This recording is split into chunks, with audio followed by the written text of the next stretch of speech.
যে পদটি আজ আমি এখন গাইব, এই পদটি মা একজন মুসলমান ভক্তের লেখা। শাস্ত্রে বললেন, জন্ম হোক যথাতথা কর্ম করো ভালো।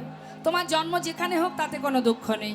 কর্ম যদি সঠিক থাকে, কর্ম যদি সঠিক করতে পারো, তাহলে কিন্তু মা তার আর কোনো জাতির কোনো বিচার থাকে না। তারাই ভগবানের দাস হন, যারা ভগবানকে ভালোবাসেন। কর্ম সঠিক করো, তাহলে সঠিক জায়গায় তুমি পৌঁছাতে পারবে। তা দেখুন কি বলছে। আচ্ছা, তপন তনয়া তীরে কেলি। মা তপন মানে কি? তপন মানে কি? সূর্য। তার তনয়া, তনয়া মানে কন্যা। সূর্যের কন্যা কে? যমুনা। কি ঠিক তো? সূর্যের কন্যা যমুনা। মানে আবার সূর্যের দুই পুত্র আছে, যাদের কথা শুনলে সবাই ভয় পায়। কে সে? এক হলো গ্রহরাজ, আর এক হলো যমরাজ। কে না ভয় পায় তার? যমের ভয় তো সবাই পায়, আবার গ্রহরাজেরও ভয় পায়। দেখবেন শনিবার আসলেই আমাদের ইহজগতে সাধারণ জীব কি করি আমরা? শনিবার আসলেই ধূপ প্রদীপ বাতাসা নিয়ে সবাই লাইন দিয়ে রাস্তার ধারে দেখবেন ঠাকুরের, শনি ঠাকুরের, বড় ঠাকুরের যে মন্দির আছে, সবাই গিয়ে আমরা পূজা দিয়ে আসি। কেন দিয়ে আসি? ভালোবেসে ভক্তি ভরে না, ভয়ে ভীত হয়ে। যদি শনি, শুনেছি শাস্ত্রে নাকি আছে, শনি যদি কারোর ঘাড়ে একবার চাপে 12 বছরের আগে নাকি নামে না। সেই ভয়ে ভীত হয়ে সবাই ঠাকুরের পূজা দিতে যায়। তার মানে ভক্তি ভরে নয়, ভয়ে ভীত হয়ে। হ্যাঁ, তা বলছেন আজ গোবিন্দ খেলছেন কোথায়? না যমুনার তীরে। অপূর্ব সেই খেলা খেলছেন বনমাঝে। এমন সময় ভগবান কৃষ্ণচন্দ্র শ্রীরাম সখাকে ডেকে বললেন, ভাই আর দেরি নয়, এবার ঘরে ফিরতে হবে। চল ভাই, এবার ঘরে যাই। ভগবান কৃষ্ণচন্দ্র আমার সখাগণকে দায়িত্ব দিলেন। কি দিলেন?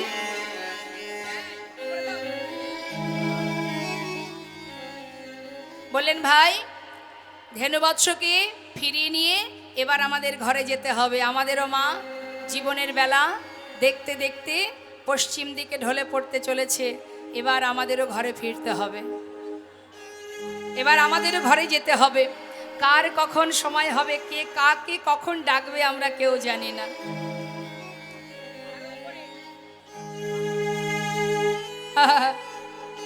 তাই ভাই, সময় আমাদের আয়ুরবি পশ্চিম দিকে ঢলে পড়েছে, এবার ঘরে ফিরতে হবে। তাই চল ভাই, ধেনুবৎসকে একত্রিত কর। ধেনুবৎসকে ফেরাবার জন্য শ্রীরাম সখাকে বলছে, ধেনুবৎস যেই না গোবিন্দ বেনুর ধ্বনি করেছে, শুনিয়া কানুরও বেনু ঊর্ধ্বমুখে ধাই ধনু। আচ্ছা মা, হরে কৃষ্ণ, গাভী যখন রাস্তা দিয়ে যায় তাদের বদন কোন দিকে থাকে? উপরের দিকে থাকে না নিচের দিকে থাকে? দেখবেন একদল গাভী যখন রাস্তা দিয়ে যাবে, তাদের মুখটা কোন দিকে থাকে? নিচের দিকে থাকে। কিন্তু আজ বদনটা উপরের দিকে কেন? নিজেদের পুচ্ছ পিঠের উপরে ফেলছে আর বদনে মুখটি উঁচু করে হাম্বা হাম্বা রব করছে। নিতাই গৌর হরিবল। ভগবানের বেনুর ধ্বনি শ্রবণ করছে, কর্ণপ্রহার দিয়ে ভিতরে প্রবেশ করছে। কানের ভিতরে দিয়ে হৃদয়ে যখন সেই বেনুর ধ্বনি প্রবেশ করছে মা, প্রবেশ করা মাত্রই তারা পশু হতে পারে, তাদের ভজন যে বড় কঠিন।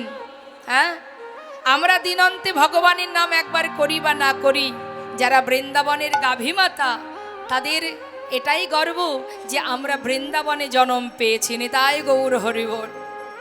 আমরা পশুকুলে জন্ম পেয়েছি যেমন এটা ঠিক, যে কুলে জন্ম পেলে ভগবানের নাম করা যায় না, যে কুলে জন্ম পেলে নিজে হাতে তার সেবা দেওয়া যায় না, কিন্তু তবুও তো আমরা বৃন্দাবনে জন্ম পেয়েছি,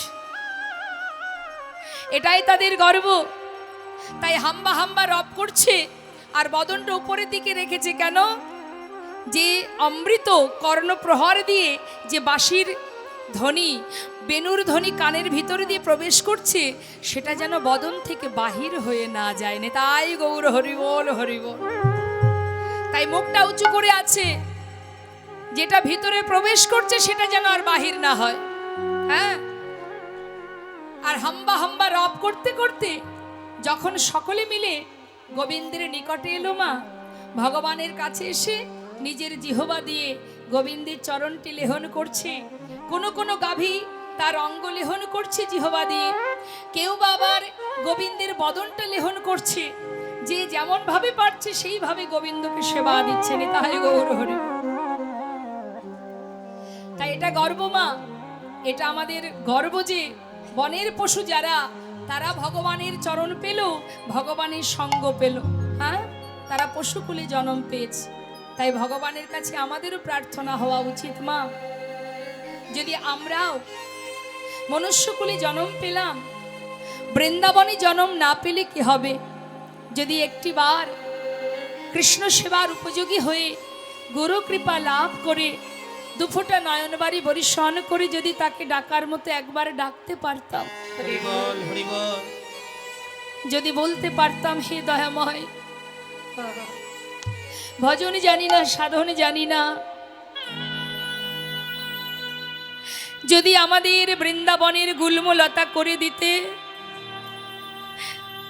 তবু তো তোমার কৃপা লাভ করতে পারতাম। যদি মহাজন বলছেন বিধি যদি গুল্মলতা করিতেন বৃন্দাবনে, সাদিতেন ব্রজগোপীর পদরজ অভরণে। যদি গুল্মলতাও করে দিতে, এই যে সুন্দর মনের আক্ষেপ যে ভক্ত গেয়েছেন মা, যিনি জগৎবন্ধু সুন্দর, তিনি, আমি 2 লাইন গাইব। কি বলছে? হে করুণাময়,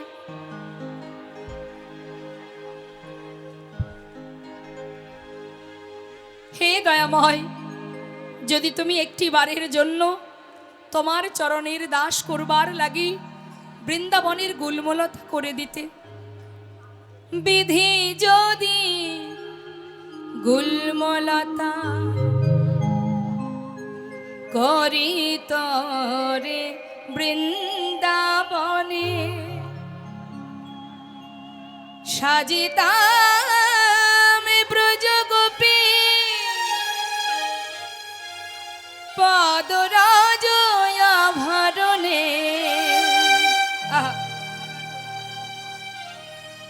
বিধি যদি গুল্মলতা করিতেন কুঞ্জবনে, সাজিতাম ব্রজগোপীর পদরজ অভরণে। নিত্য নিকুঞ্জ মাঝারে সখী সনে অভিসারে,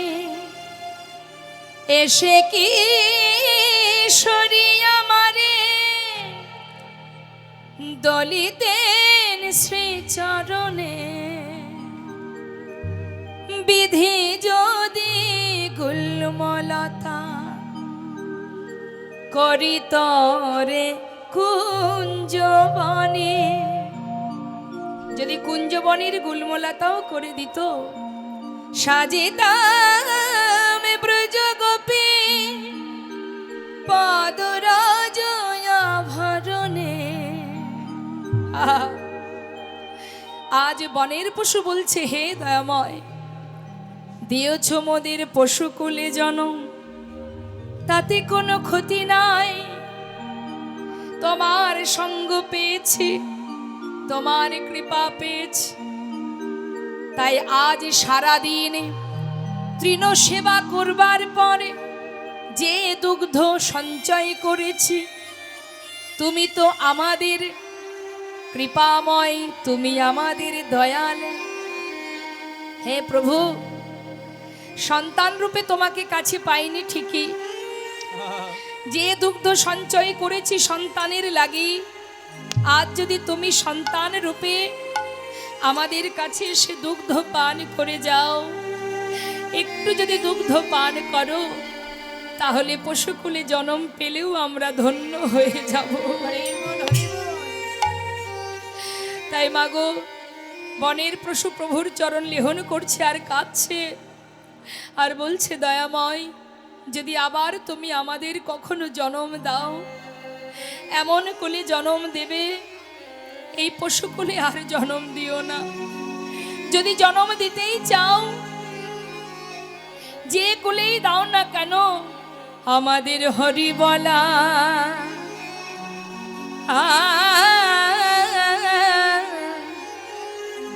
তুমি বদ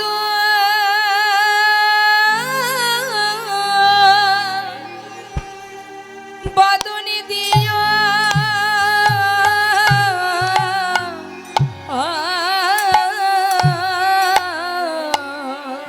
আমাদের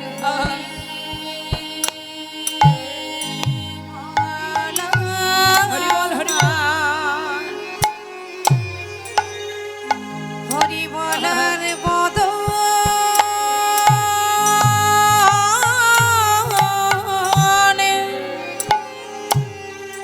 বদন দিও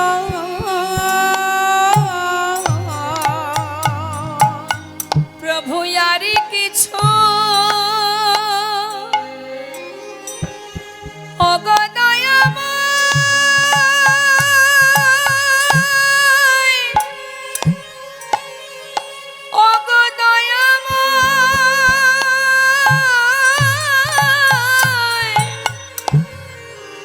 আমি আর কিছু চাই না প্রভু, আমাদের কৃষ্ণ বলা বধনি দিও। আমি আর তো কিছু আর তো কিছু হরি বল হরি বল। চাই না দয়াল আমাদের হরি বলা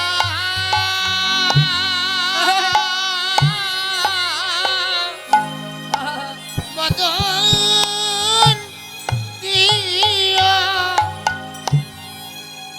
ও গো দয়াল হরি পশুকুলে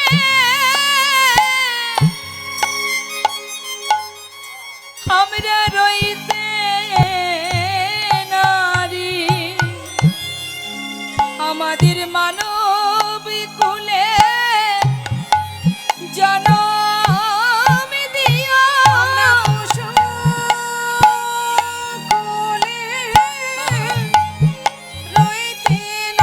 আমাদের মানব কুলে জনম দিও। আমরা পশু কুলে রইতে না। আমাদের মানব কুলে জনম দিও। যেন প্রাণ ভরে হরি বলিতে পারি। আমাদের মানব কুলে গৌর হরি বল জনম হরি বল। দিও। মানব কুলে জনম দিও। আমাদের মানব কুলে জনম দিও। আমাদের হরি বলার বদন দিও। সেই বদন আমরা পেয়েছি বাবা, হরি বলার বদন পেয়েছি, তাকে সেবা দেবার মতো হাত পেয়েছি, হ্যাঁ দেখবার মতো নয়ন পেয়েছি।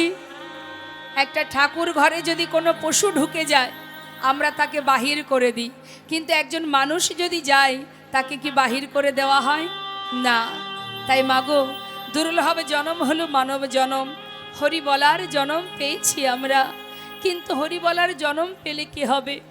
মায়ার সংসারে আবদ্ধ হয়ে হরিকে চিনতে না পেরে তার দাস না হয়ে সবাই আমরা মায়ার দাস হয়ে বসে আছি। তাই আজ আমাদেরও ভগবানের কাছে প্রার্থনা করা উচিত, হে দয়াময়, দিয়েছো তুমি মনুষ্যকুলে জনম, কিন্তু তোমায় ভালোবাসতে পারলাম না। তাই তোমার কাছে একটি নিবেদন, আবার যদি তুমি আমাদের জনম দাও, এই জন্মে তো তোমায় ডাকা হলো না, তাই তোমার কাছে একটি বাসনা, এই জন্মে তোমায় ডাকতে পারলাম না, এরপরে যদি আবার জন্ম পাই শুধু একটি বাসনা প্রভু, ভক্তিমতী মায়ের গর্ভে আমাদের জনম দিও ভক্তিমতী মায়ের গর্ভে আমাদের জনম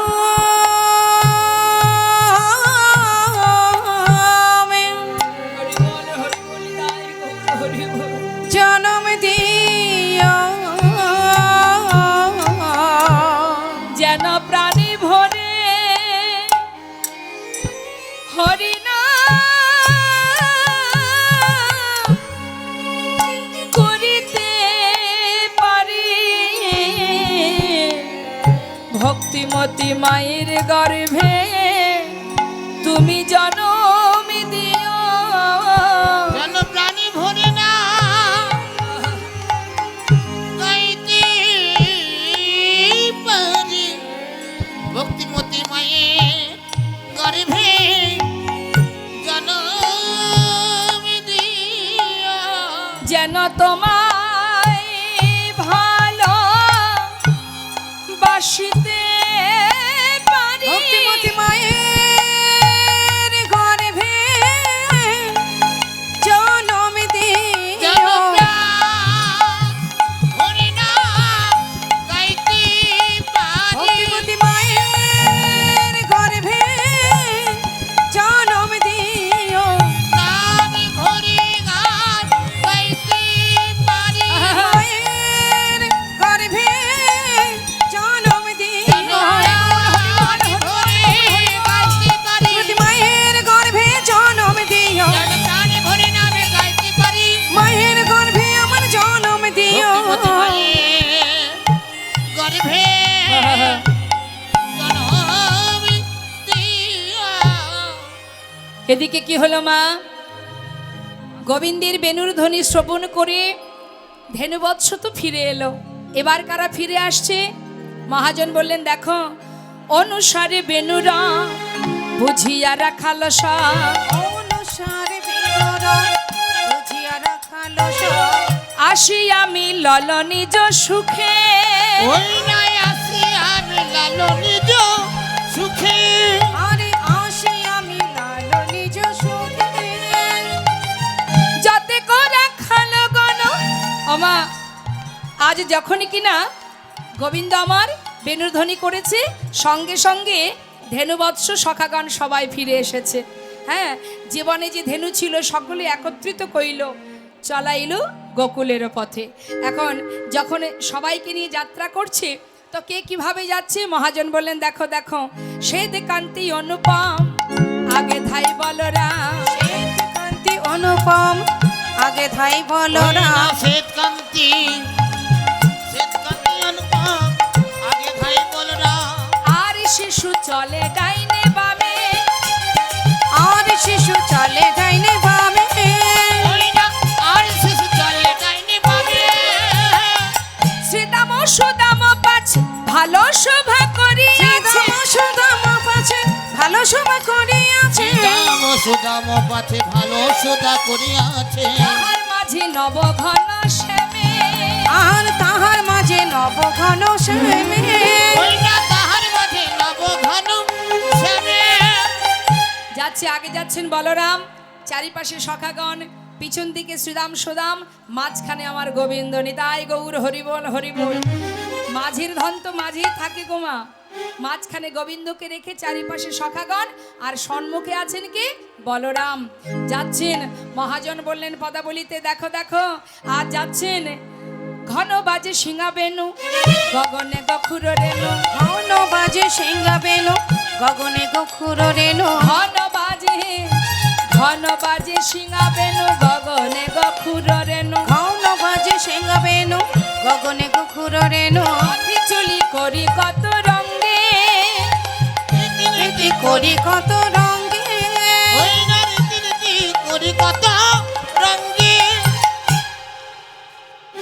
সবাই আনন্দ করতে করতে বনে পথে যাচ্ছে মা হ্যাঁ যখন মনের আনন্দে যাচ্ছে পথে আসবার সময় দেখা হলো কার সঙ্গে শ্রীমতী রাধারানী আমার তিনি বসে আছেন চন্দ্রশালিকায় চন্দ্রশালিকা থেকে গোবিন্দকে দর্শন করছে গোবিন্দকে দর্শন করছে, সঙ্গে কে আছে? বলরাম। বলরামকে দর্শন করে শ্রীমতী রাধারানী দেখছেন দাদা আছেন তো, এখন দাদা আছে বলে গোবিন্দকে মানে গোবিন্দের দিকে তাকাতে পারছেন না। আর গোবিন্দ মনে মনে চিন্তা করছে দাদার সাথে রয়েছে, এখন আমি রাধারানীর সঙ্গে দেখা করব কি করে।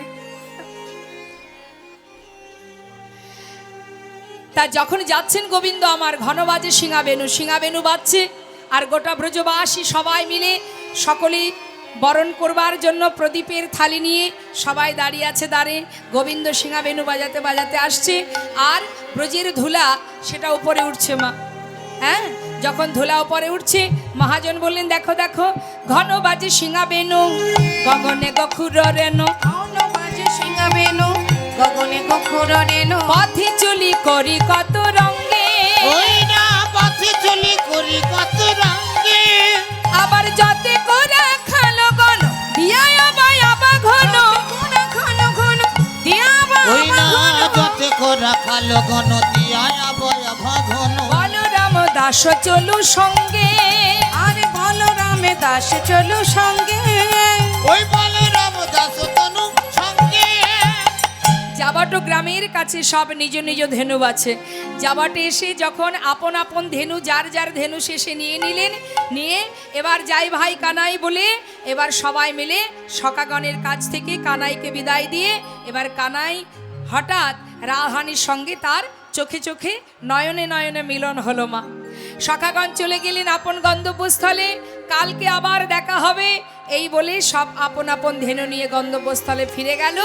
আর এদিকে শ্রীমতী রাধারানী আমার বধূকে দর্শন করে বললেন, বধূ গো, ও বধূ, এহনো পাগলের ন্যায় সারা অঙ্গে ধুলাবালি মাখা, তুমি বদনটা শুকিয়ে গেছে, বধূ গো তুমি একবার আমার কুঞ্জে এসো। আহা, ওই না বেশি আইসো আমার ঘরে, আহা, ওই না বেশে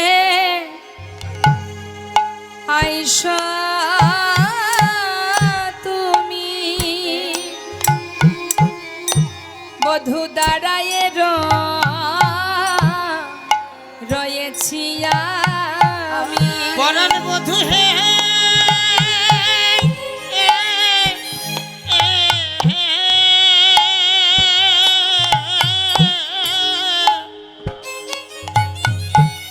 আজি ওই না বেশে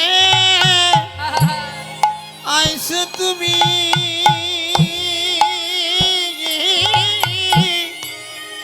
আজ দাঁড়াইয়ে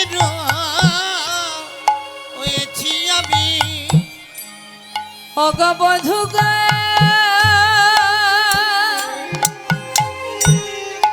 ও হে বধূ হে,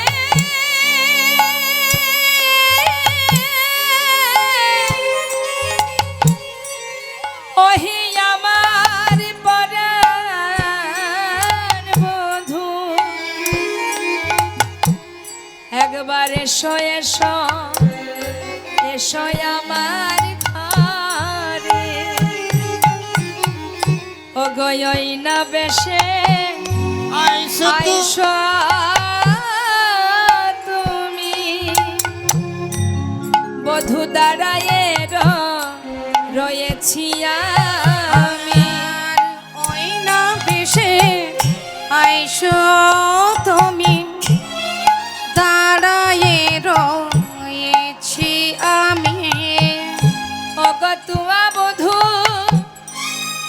লইবার তরে,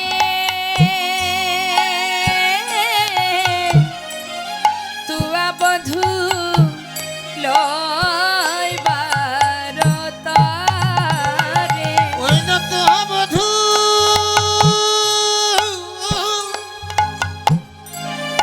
তো বধূ লইবার তরে,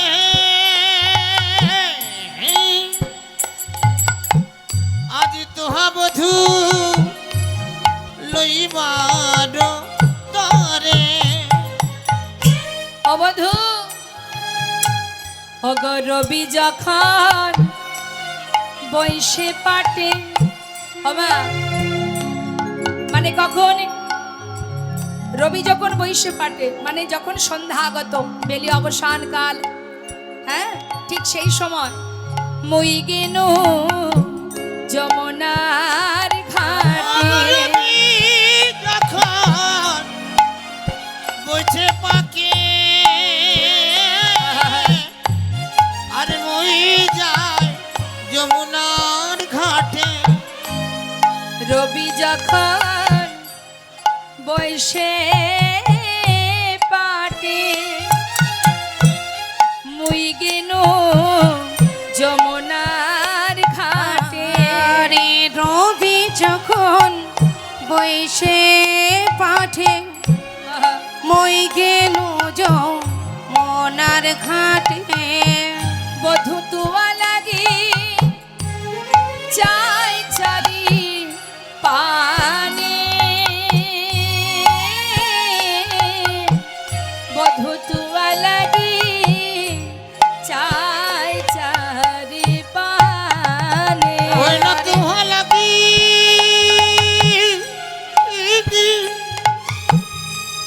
আমি চাই চারি চারি পানে। আমি তুহা লাগি চাই চারি পানে। হরে কৃষ্ণ। আজ আপনাদের সম্মুখে আমাদের শ্রদ্ধেয় দাদা পীযূষদা যাচ্ছেন ভিক্ষা করবার জন্য, ভগবত সেবার জন্য। আপনারা মহতি হরিবাসনে ভগবত সেবার তরে দান করবেন, সকলের কাছে যাবে, এ দান ব্যর্থ যাবে না। যে যতটুকু দান করতে পারবেন ভগবান সেবার জন্য, যতটুকু দান করবেন তার দ্বিগুণ ফিরে পাবেন। হ্যাঁ, তার দ্বিগুণ ফিরে পাবেন। কেন? তিনি বিশ্বব্রহ্মাণ্ডের মালিক, তিনি অর্থ আপনাকে দিয়েছে, আপনাকে দিয়ে তিনি পরীক্ষা করে দেখছেন যে ভক্ত নিজের জন্য কি করে আর আমার জন্য কি করে। নিতাই গৌর হরিবল। যখনই কিনা তুমি ভক্তের জন্য, ভগবানের জন্য ভাববে, ভগবানও তোমার জন্য ভাববে। তাই প্রাণ ভরে দান করুন ভগবত সেবার তরে। যিনি বিশ্বব্রহ্মাণ্ডের মালিক তাকে দেবেন, তাতে আর সমস্যা কোথায়? একটা কথা মনে পড়ে যায় মা, একটু ছোট করে বলি। যখন বাড়ির মালিক বাজারে যায়, বাড়িতে যদি ছোট বাচ্চা থাকে, সে কি বলে? বাবা তুমি বাজারে যাচ্ছ, শোনো আসার সময় তুমি কিন্তু অবশ্যই আমার জন্য খাবার কিনে আনবে, বলে তো। এখন বাবা কিন্তু বাজার থেকে খাবার কিনে নিয়ে আসে। এখন খাবার কিনে যখন বাড়িতে এসেছে, তখন ছোট্ট বাচ্চা ছেলে জিজ্ঞাসা করছে যে বাবা তুমি কি খাবার এনেছো? হ্যাঁ। তাড়াতাড়ি করে এক প্যাকেট বিস্কুট সন্তানকে দিয়েছে। এখন সন্তান সেই এক প্যাকেট বিস্কুটটা নিয়ে সে কি করেছে, ঘরের কোণে বসে বসে আপন মনে প্যাকেট ভেঙে একটা বিস্কুট মুখে দিয়েছে। এমন সময় এই কথাটা বলার পিছনে কারণ আছে, তাই মন দিয়ে কথাগুলো শুনবেন। এখন ঠাকুমা তিনি বলছেন, হ্যাঁ রে নাতি, তোর বাবা তোর জন্য এক প্যাকেট বিস্কিট এনেছে, তুই পুরোটাই একা খাবি? বাবা এত কষ্ট করে নিয়ে এলো, বাবাকে একটু দে। বাচ্চারা কি বলে, যদি খেতে নাও পারে তথাপিও দিতে চায় না। দিতে চায় কি? বলে না আমি দেব না। আরে বাবা একটু তো দে। না বললাম তো দেব না। আরে একটুখানি দে। বারবার বলছে। হ্যালো, কোন দিকে মন থাকে তোমার? হ্যাঁ,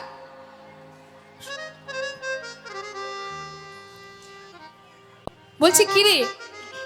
আরে বাবা একটু তো দে। সঙ্গে সঙ্গে বাচ্চা কি করেছে, ঠাকুমা বারবার বলছে বলে তার হাতে যেটা ছিল, মা অর্ধেক খেয়েছে আর অর্ধেক পড়ে আছে, সেইটুকু নিয়ে গিয়ে বাবার হাতে ধরিয়ে দিয়েছে। এবার বাবা কি করেছেন, সন্তানের দেওয়া সেই অর্ধেক এঁঠো বিস্কুটটা নিজের মুখে দিয়ে একটু একটু করে আস্বাদন করছে আর সন্তানের দিকে তাকিয়ে আছে। তা সন্তানের দেওয়া অর্ধেক বিস্কুটটা মুখে দিয়ে তিনি যেন কত খুশি হচ্ছেন, কত মনে তৃপ্তি পাচ্ছেন, হ্যাঁ আনন্দ উপভোগ করছেন। আচ্ছা এখানে আমাদের প্রশ্ন মা, তিনি তো মালিক, তিনি তো বাজারঘাট করেন, তার কাছে তো টাকা পয়সা সবই আছে, তা তিনি এক প্যাকেটের জায়গায় 2 প্যাকেট বিস্কুট খেতে পারতেন বাজারে গিয়ে। মহাজন বললেন, বাজার থেকে কিনে খাওয়ার মধ্যে যে সুখ, আর নিজের সন্তান যদি ভালোবেসে কোনো কিছু মাতা পিতার হাতে তুলে দেয়, সেটা খেতে যে কত সুস্বাদু, কত শান্তি, কত তৃপ্তি, সেটা তো মাতা পিতাই জানেন। তাই গৌর হরি বল। তা তিনি বিশ্বব্রহ্মাণ্ডের মালিক, আমরা তারই সন্তান। কিন্তু ভগবান তিনি যদি আমাদের তো এতই দিয়েছেন মা, এত কিছু আছে, তার মধ্যে কিঞ্চিত কিঞ্চিত যখন আপনি ভগবানকে দেন, ভগবান তাতেই সন্তুষ্ট হয়ে যান। তাই গৌর হরি বল। এই কথাটা বলার এটাই কারণ, আমরা তারই সন্তান, তারই দেওয়া সম্পদ তাকেই দেব, তাতে আর ভয় কিসের। তাই মুক্ত হস্তে দান করুন সবাই মিলে। তাই গৌর হরি বল, গৌর হরি বল, হরি বল। তা শ্রীমতী রাধারানী বলছি, বধূ গো একবার এসো তুমি ওই বেশে। শোনো, ব্রজের রাখাল যত সবই চলি যাও তো।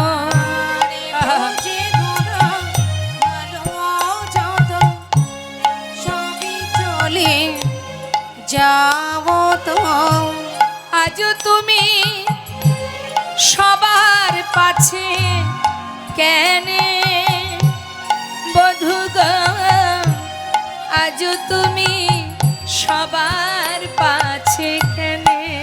ওই না আজ তুমি সবার পাছে কেন বধূ, আজ তুমি সবার পাছু কেনে। চঞ্চল ধবলি শনে অবধূ কত না হেঁটেছ বনে। আর চঞ্চল ধবলি শনে কত না হেঁটেছ বনে। তোমার চাঁদি মুখ গেছে শুকাইয়া বধূ গো, তোমার চাঁদি মুখ গেছে শুকাইয়া। তোমার চাঁদে মুখ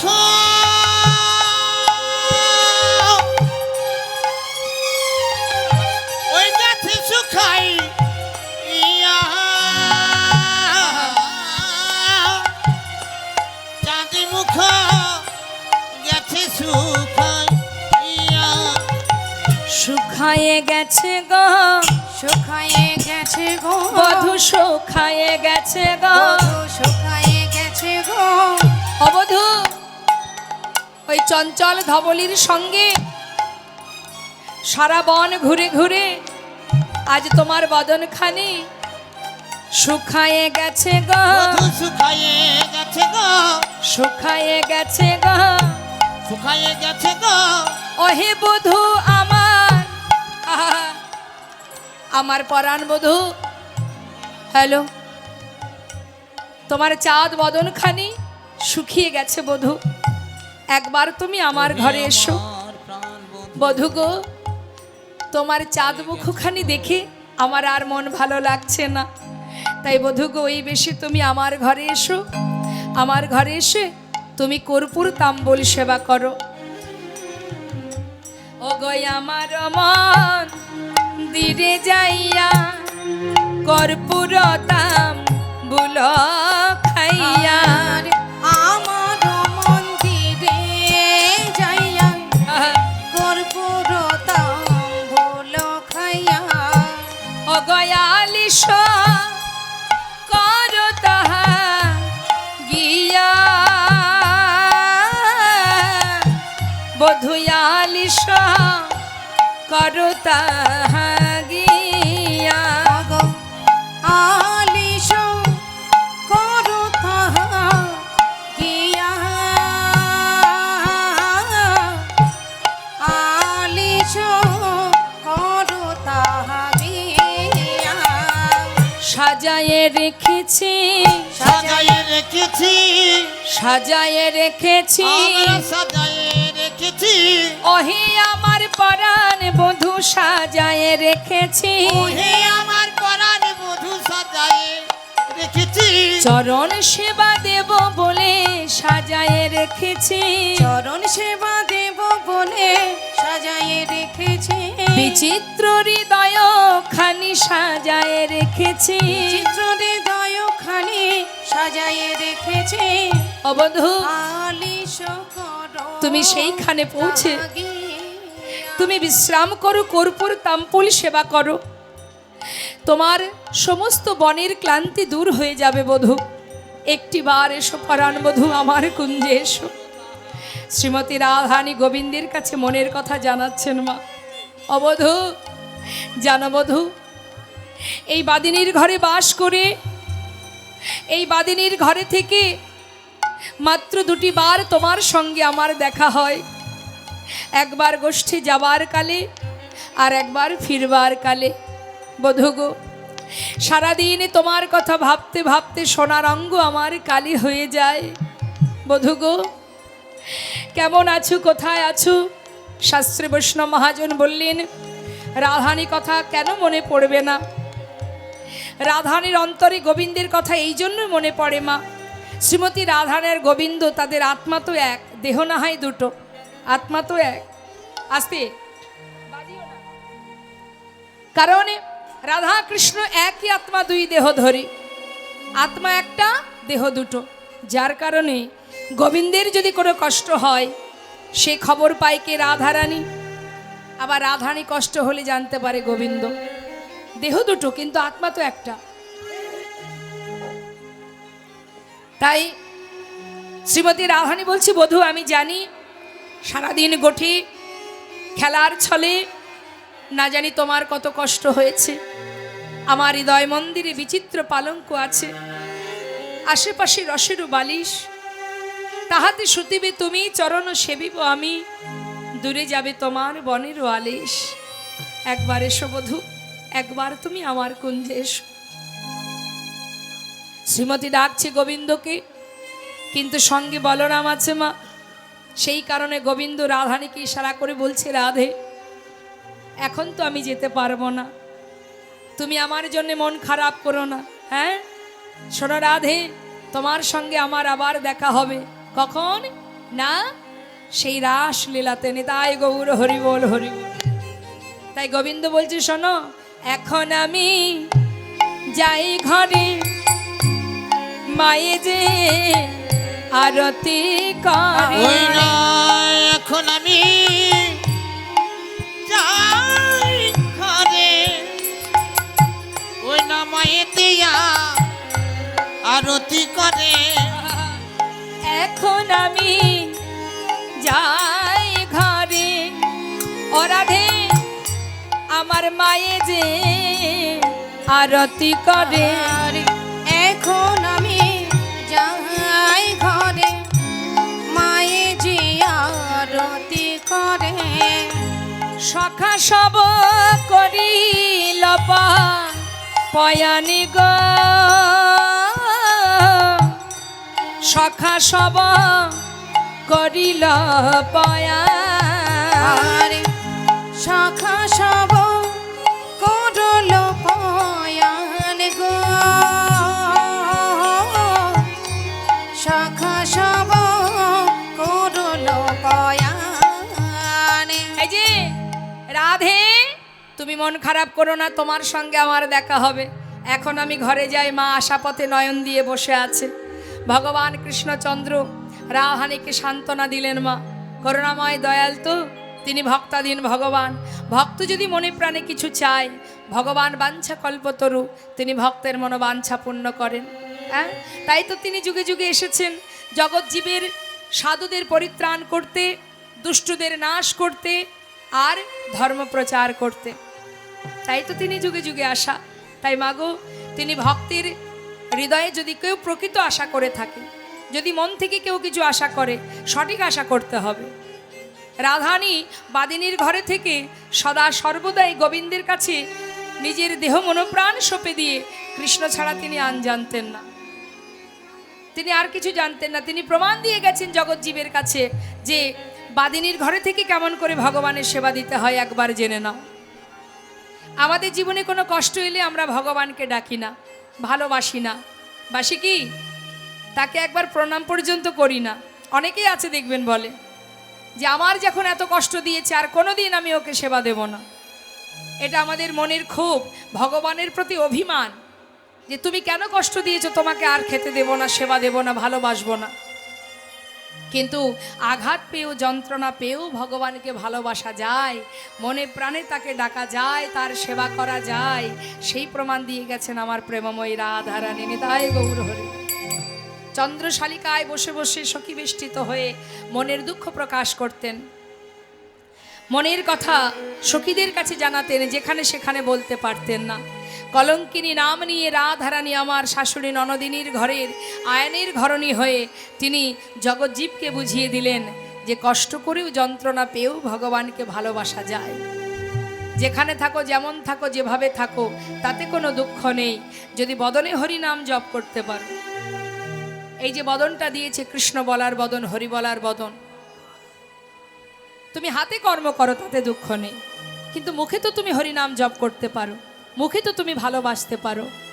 আর যদি রাধারানী আমার যদি কিনা কৃষ্ণ ভক্তের পুত্রবধূ হতো, তাহলে কি লীলা এত মধুর হতো? মা, লীলা এত মধুর হতো না যদি কৃষ্ণ ভক্তের পুত্রবধূ হতো। যেহেতু তিনি কৃষ্ণ ভক্তের পুত্রবধূ নয়, তিনি কৃষ্ণ ভগবানকে যারা ভালোবাসে না, হ্যাঁ, সেই জটিলা কুটিলা কৃষ্ণবাদিনী, তাদের ঘরের পুত্রবধূ হয়েছেন। আর জগজ্জীবকে বুঝিয়েছেন, হে জীব, ভালো তো এখান থেকে বাঁচতে হয় মা, অন্তর থেকে, হৃদয় থেকে ভালোবাসতে হয়। যার খবর কেউ জানে না, যিনি এখানে আছেন পরমাত্মা রূপে, তিনি একমাত্র জানেন। তাই ভগবানকে পাওয়ার জন্য, ভালোবাসার জন্য শুদ্ধ মন দিয়ে ভালোবাসো। তার একটা সুন্দর প্রমাণ আপনাদের ছোট করে একটু বলবো। মন থেকে, শুদ্ধ মন, পবিত্র মন দিয়ে ভালোবেসেছিল, আর ভালোবেসেছিল বলেই সে ভগবানের চরণে পৌঁছে গিয়েছিলেন। এমন এক ভক্তের কথা বলবো ছোট্ট করে। গোবরে পোকা দেখেছেন তো মা? যারা গোবরে থাকে, গোবরের মধ্যে গোবরে পোকা যাকে বলে, গোবরে পোকার মৌমাছি দুজনের মধ্যে খুব বন্ধুত্ব, দুজন দুজনকে খুব ভালোবাসে। এখন বন্ধু, হ্যাঁ, তা একদিন মৌমাছি বলছে, বন্ধু, আজ থেকে নয়, বহুদিন ধরে তোর আমার বন্ধুত্ব, তা কোনোদিন তোর বাড়িতেও গেলাম না, তুইও কোনোদিন আমার বাড়ি গেলি না, তা একদিন তো যাওয়াই যায়। তা বন্ধু বলছে, নিশ্চয়ই যাওয়া যায়, তাহলে বেশ, তাহলে চল একদিন বন্ধুর বাড়ি ঘুরে আস। মন দিয়ে কথাটা শুনবেন মা। এখন কি হয়েছে, তা বলছে কে আগে যাবে কার বাড়ি? তা গোবরে পোকা বলছে, তুই আগে আমার বাড়ি চল। এখন মৌমাছি মনে মনে ভাবছে, ওর বাড়িতে যদি যায় তাহলে ওর বাড়ির খাবার কি? গোবর খেতে হবে, তার থেকে ওকে আগে আমার বাড়ি নিয়ে যায়। তাই গৌর হরি। শোনো বন্ধু, তুমি আমার বাড়ি আগে চলো। আমি মৌমাছি বলছি। এখন মৌমাছি বলছে তুমি আমার বাড়ি চলো, ভালো কথা, তাই যাব। হরি বল। কি করেছে মা? গোবরে পোকা পরের দিন সকালবেলা সুন্দর করে বন্ধুর বাড়ি যাবে বলে একেবারে সব কিছু গুছিয়ে নিয়ে যাত্রা করেছে। এখন মৌমাছির বাড়ি কোনটা? একটা সুন্দর সরোবর, সরোবরের মাঝখানে গিয়ে বলছে, বন্ধু ভালো করে দেখো, এই দেখতে পাচ্ছ, এটাই কিন্তু আমার বাড়ি। সরোবরে অনেক পদ্ম ফুল ফুটে আছে মা। বলছে, দেখো বন্ধু, এসেছো আমার বাড়ি, তাহলে মধু পান করো। হ্যাঁ, তুমি কোনো না কোনো ফুলে বসে যাও, তুমি এক ফুলে বসে মধু খাবে, আমি এক ফুলে বসে মধু পান করব। ভালো কথা। এখন গোবরে পোকাকে নিয়ে গেছে মৌমাছি তার বাড়িতে, তাই কি করেছে, এক ফুলে বসিয়েছে, এবার গোবরে পোকা মধু পান করছে। নিতাই গৌর হরি বল। সারা জীবন তো গোবর খেয়েছে মা। আমাদের এই জগতেও আছে এমন মানুষ, সদা সর্বদাই ওই রাধারানী যখন সূর্য পূজা দিতে গিয়েছিলেন, সঙ্গে কে গিয়েছিল? যে বইয়ের নামে সারাত দিন নিন্দে মন্দ করেন, কুটিলা গিয়েছিলেন না? তা সুন্দর ফুলের বনের ভিতর দিয়ে যখন যাচ্ছিলেন, তখন কুটিলা বলছে, হ্যাঁ রে বউ, কোনোদিন তো এত সুন্দর বন দেখিনি। তা সখীরা বলেছিল যে, শোনো কুটিলা, জীবনে তো ভালো কোনো সঙ্গ করনি, সৎসঙ্গ যদি করতে তাহলে ভালো কিছু দেখতে পেতে, যদি সৎসঙ্গ না করো তাহলে এত সুন্দর শোভা দেখবে কি করে? হ্যাঁ, অসৎসঙ্গ করলে কি হবে গো? তাই মাগো আমরা সর্বদাই ঘাটে মাঠে সর্বত্রে অসৎসঙ্গ করি বলে ভালো কিছু আমাদের পাওয়া হয় না। এই মহতে হরিবাসরে তার অনেক প্রমাণ আছে। কেউ এসেছে কীর্তন শুনতে, কেউ এসেছে গল্প করতে, কেউ বা এসেছে একটু এই যে আশেপাশে মেলা আছে না, এই যে চুড়ি হার ইত্যাদি ইত্যাদি বিক্রি হচ্ছে, তাদের দেখবেন সারা বছরটা পড়ে আছে, সারা বছর ধরে কেনাকাটা করার সময় আছে, কিন্তু যখন এখানে কীর্তন শুরু হবে তখনই ওদের চুড়ি নেল পালিশ হার ইত্যাদি ইত্যাদি কেনার সময় হবে না। তাই গৌর হরে। আচ্ছা সেগুলো কি অন্য সময় কেনা যাবে না? এই সময়টা নষ্ট করার কোনো দরকার আছে? তা মা এটা আমাদের হয়। হ্যাঁ, তা এমনও মানুষ জগতে আছে, তা বলছে যে গোবরে পোকা গেছে, এখন সে তো জীবনে কোনো দিন মধু খায়নি, তার তো সর্বদাই গোবর খাওয়া অভ্যাস। হ্যাঁ, এখন মধু খেতে বসেছে, মধু পান করছে, বেশ কিছুক্ষণ পর মৌমাছি ডাকছে, বন্ধু ও বন্ধু মধু পান করছো তো? ভালো লাগছে? ভালো কি লাগে মা? ভালো লাগে? সারা জীবন যে গোবর খেয়েছে তার কি আর মধু ভালো লাগে? হরি বল। ভালো লাগছে না? আচ্ছা ঠিক আছে, মধু পান করো, ঠিক এক সময় ভালো লাগবে। বেশ কিছুক্ষণ পর আবার মৌমাছি বলছে, বন্ধু এবার কেমন লাগছে?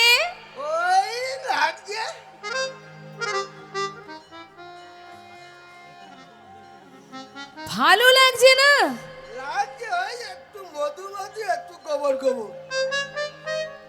আচ্ছা দেখো কাণ্ড, মধু তো মধুই হয়, এর মধ্যে আবার গোবর এলো কোথা থেকে? বলছে কি আর বলবো বন্ধু, তোমার বাড়িতে আসার সময় ভাবলাম যদি তোমার বাড়ির খাবার ভালো না লাগে, তাই আসার সময় নিজের বাড়ি থেকে কিছুটা খাবার মুখের মধ্যে ভরে নিয়ে এসেছি। এটাই গৌর হরি বল। তা মাগো ওই যে বললাম, কেউ আসে গল্প করতে, কেউ আসে কীর্তন শুনতে। যারা শুদ্ধ মন নিয়ে পবিত্র মন নিয়ে আসে তারা অমৃত কথা আস্বাদন করে, আর যাদের ভিতরে আছে কালিমা, পরনিন্দা, পরচর্চা, পর সমালোচনা, হ্যাঁ, তারা কিন্তু কোনোদিন এই মধুর স্বাদ উপভোগ করতে পারবে না। নিতাই গৌর হরি বল। এখন যেই না বলেছে, মৌমাছি বলছে শোনো বন্ধু, এইভাবে কখনো মধু পান করলে মধুর স্বাদ তুমি বুঝতে পারবে না। তাই তুমি এক কাজ করো, ভালো করে মুখটা ধুয়ে নাও, মুখ পরিষ্কার করো, মুখটা পরিষ্কার করে পরিপাটি হয়ে পরিচ্ছন্ন হয়ে তারপরে ফুলে বসে সুন্দরভাবে মধু আস্বাদন করো, দেখবে ভালো লাগবে। এখন মৌমাছি যেই না এই শিক্ষা দিয়েছে মা, সুশিক্ষা, এই শিক্ষা পেয়ে সতের সঙ্গ পেয়ে এবার ভ্রমর ওই গোবরে পোকা সরোবরে ভালো করে নিজের বদনটা ধুয়ে পরিষ্কার পরিচ্ছন্ন হয়ে এবার একটা ফুলের উপরে বসে মধু পান করতে শুরু করে দিলেন। শাস্ত্রে বললেন সাধু সঙ্গ সর্বশাস্ত্রে কয়, লব মাত্র সাধু সঙ্গে সর্বসিদ্ধি হয়। যেই না বলেছে মধু পান করতে থাকো, সঙ্গে সঙ্গে কি করেছে না, ওই গোবরে পোকা ফুলের মধ্যে বসে মধু পান করতে করতে করতে করতে দিনের আলো শেষ, সন্ধ্যা ঘনিয়ে আসছে, বেলি অবসান কাল। এমন সময় মৌমাছি চিন্তা করছে সর্বনাশ, বন্ধু কোন ফুলে আছে, কোন ফুলে মধু পান করছে। দেখতে দেখতে সন্ধ্যা হয়ে যাবে, সূর্য অস্ত গেছে, ফুলের পাপড়ি বন্ধ হয়ে যাবে, বন্ধু ফুলে বাধা পড়ে যাবে। চিৎকার করে ডাকছে, বন্ধু বন্ধু বন্ধু, কোনো সাড়া পাচ্ছে না মা। মধু পান করতে করতে ফুলের মধ্যে যে কখন ডুবে গেছে, মধু পান করতে করতে বিভোর হয়ে গেছে। সেই মধুর রস আস্বাদন করতে করতে আর তার কোনো দিকে লক্ষ্য নেই, কোনো কিছু খেয়াল নেই, সে কোথায় আছে, কিভাবে আছে, কেমন আছে, কোনো দিকে তার লক্ষ্য নেই। আপন মনে সেই মধুর স্বাদ উপভোগ করছে। এদিকে মৌমাছি পাগলের ন্যায় ঘুরছে, কোথায় গেল বন্ধু, বন্ধু তুমি কোথায়, বন্ধু তুমি কোথায়। হঠাৎ কোনো এক ফুল থেকে চিৎকার করে বলে উঠলো, আহা, এমন করে আমায় ডেকো না, একটু মধু পান করতে দাও। হরিবল হরিবল। সেবায় বিঘ্ন ঘটিও না, আমাকে অমৃত পান করতে দাও। মৌমাছি চারিপাশে খুঁজছে কোথা থেকে বন্ধু কথা বলছে, কোন ফুলে বন্ধু। বন্ধু তুমি উঠে এসো, এখনই ফুলের পাপড়ি বুঝে যাবে। বন্ধু তুমি উঠে এসো, বন্ধু উঠে এসো। আর বন্ধু উঠে এলো না। মধু পান করতে করতে দেখতে দেখতে ফুলের পাপড়িগুলো সব বুঝে গেল।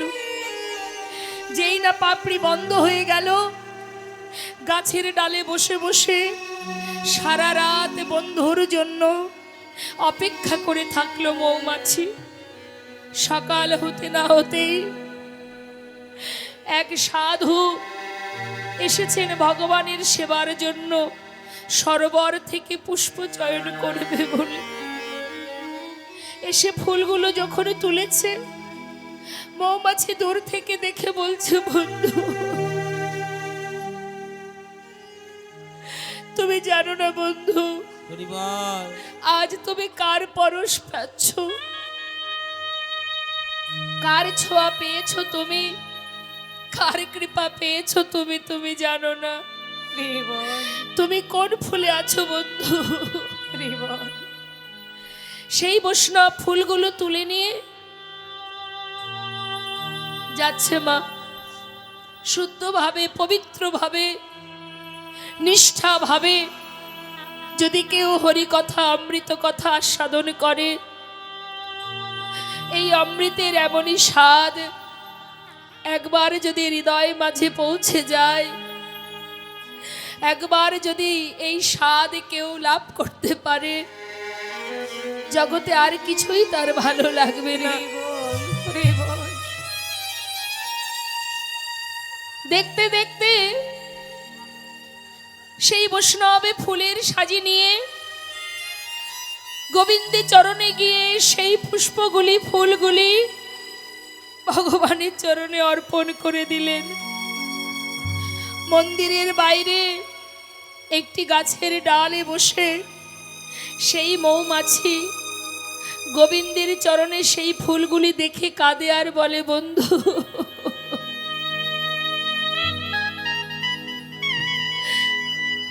আজ কেমন তোমার ভাগ্য, কতখানি সুকৃতি করেছো তুমি, কেমন প্রভুর কৃপা, আজ অতি সহজেই তুমি গোবিন্দ চরণ লাভ করতে পারলে। এতদিন যে ফুলে বসে আমি মধু পান করেছি, কিন্তু আমি সঠিকভাবে মধু পান করতে পারিনি বলে আজ আমি তার কৃপা পেলাম না। কিন্তু বন্ধু গো, আজ যে তুমি প্রভুর কৃপা লাভ করেছো বন্ধু, সারা রাত ওই ফুলের দিকে চেয়ে চেয়ে রাত্রি অতিবাহিত করলেন। ভোর হতে না হতেই সেই বৈষ্ণব প্রসাদী ফুলগুলো তুলে নিয়ে গঙ্গার ঘাটে এসে গঙ্গার জলে নিক্ষেপ করলেন। মৌমাছি সাধুর পাচু পাচু যাচ্ছে আর ভাবছে, দেখি আমার বন্ধু কোথায় যায়। যখন গঙ্গার জলে নিক্ষেপ করেছে, মৌমাছি চোখের জলে মুখ ভাসিয়ে কাঁদছে, বন্ধু তুমি গঙ্গার পরশ পেলে, তুমি উদ্ধার হয়ে গেলে, তুমি মুক্তি লাভ করলে বন্ধু। তাই মাগো, নিষ্ঠাভাবে ভক্তি ভরে যদি ভগবানকে কেউ ভালোবাসতে পারে, ভগবান বললেন, ক্ষীর স্বর্ণনি মাখন কিছুই আমার দরকার নেই, মাত্র দুফোঁটা বাড়ি বরিশন করো, যদি ডাকার মতো ডাকতে পারো, রাধারানী বাদিনীর ঘরে বসে ধোয়ার ছলে বসে বসে কাঁদতেন।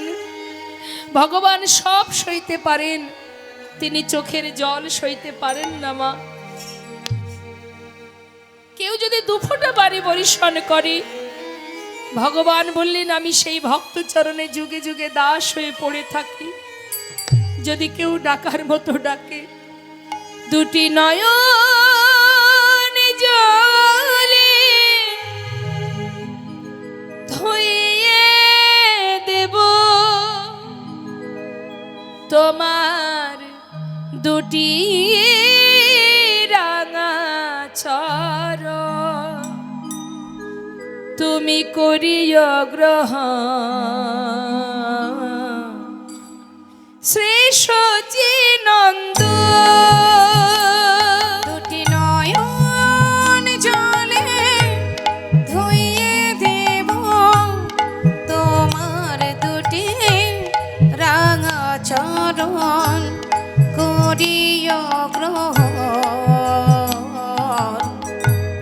শ্রী সচিনন্দন। দুটি নয়ন জলে ধুইয়ে দেব তোমার দুটি রাঙা চরণ, করিও গ্রহণ শ্রী সচিনন্দ।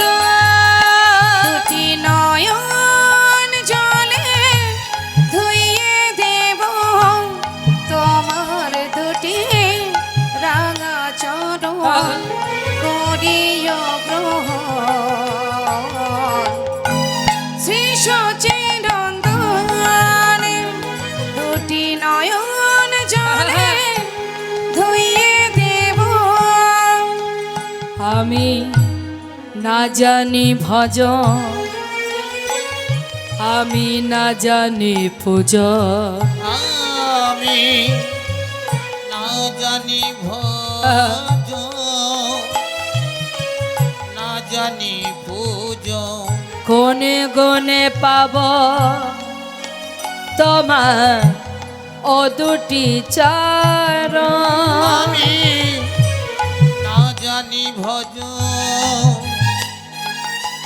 না জানি পুজো, কোনি গুনে পাবো ও দুটি ঝড়।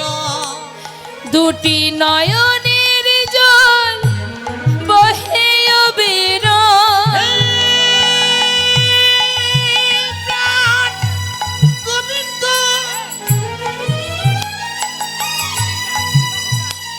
তুমি কি করো, তুমি ছাড়া আমার আর কেহ নাই। ওহে কি পাবই করুণাময়, তুমি কি পাবা করুণা করো। দুটি নয়নের জল বহে অবিরাম, মানি না বারণ শ্রী সচিনন্দ। দুটি নয়ন নিতাই গৌর হরিবল, গৌর হরিবল। দেব তোমার দুটি রাঙা চরণ, করিও গ্রহণ শ্রী সচিনন্দন। শ্রী সচিনন্দন, ও শ্রী সচিনন্দন। যদি কেউ ডাকার মতো ডাকতে পারে, আমরা ভগবানকে ডাকি আমাদের স্বার্থ পূরণের জন্য। ভগবানের চরণ পাদপদ্ম লাভ করতে গেলে সবার আগে ত্যাগ করতে হবে মা। আমরা ত্যাগ করতে জানি না, তাই তার কৃপা লাভ করতে পারি না। কোন কোন জিনিস ত্যাগ করতে হবে? ইহজগতে যা কিছু আছে এর প্রতি মোহমায়া ত্যাগ করতে হবে। বেশি দূরের কথা বলবো না, আপনাদের এখানকার কথাই বলবো। যিনি কিনা মস্ত বড় জমিদার, এই কান্দিরি জমিদার, জমিদার লালা বাবু। নিতাই গৌর হরি বল হরি। তাহলে একবার চিন্তা করে দেখুন, তার কথা ভাবুন। জীবনের এত সুখ স্বাচ্ছন্দ্য ফেলে রেখে এত বড় জমিদারি, এত বড় ধন ঐশ্বর্য, অর্থশালী ছিলেন তিনি। কি এমন পেলেন তিনি? কি পেলেন যে সব ত্যাগ করে এত সুখ, এত আনন্দ, এত শান্তি, এত তৃপ্তি সব কিছু ফেলে রেখে একটা ছিন্ন বসন পরে সারা গায়ে কৃষ্ণ নাম হরি নাম লিখে পাগলের ন্যায় বৃন্দাবনে চলে গেলেন। নিতাই গৌর হরি বল। আপনাদের গর্ব হওয়া উচিত মা, যে আপনাদেরই এলাকার সেই মানুষটি বড় জমিদার, ধন ঐশ্বর্যের মালিক হয়েও সব সুখ ফেলে রেখে চিরতরে গোবিন্দ সেবার জন্য চলে গেলেন। শিক্ষা পেয়েছিলেন এক কাজের মেয়ে, এক ভিখারির কাছ থেকে, এক ধোপার মেয়ের কাছ থেকে। কি? বেলা যায় বাসনায় আগুন দাও। অর্থাৎ সে কি শুনেছিল? বেলা যায় বাসনায় আগুন দাও। নিতাই গৌর হরি বল। যে কামনা বাসনার পিছনে আমরা ছুটে বেড়াচ্ছি মা, এই কামনা বাসনায় যত সময় আগুন দিতে না পারবো তত সময় কিন্তু ভগবত কৃপা লাভ হবে না। আমাদের জীবনে কষ্ট আসবে, হ্যাঁ, কারণ এটা তো সংসার, এর মধ্যে দুঃখও থাকবে আবার সুখও থাকবে। চিরকাল কারোর দুঃখ থাকে না, চিরকাল কারোর সুখ থাকে না।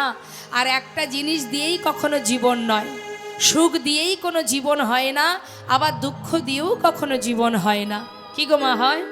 দুঃখ সুখ দুজনেই থাকবে। যেমন রাতের পরে দিন থাকে, আবার দিনের আলো শেষ হলে অন্ধকার রাত্রি ঘনিয়ে আসে।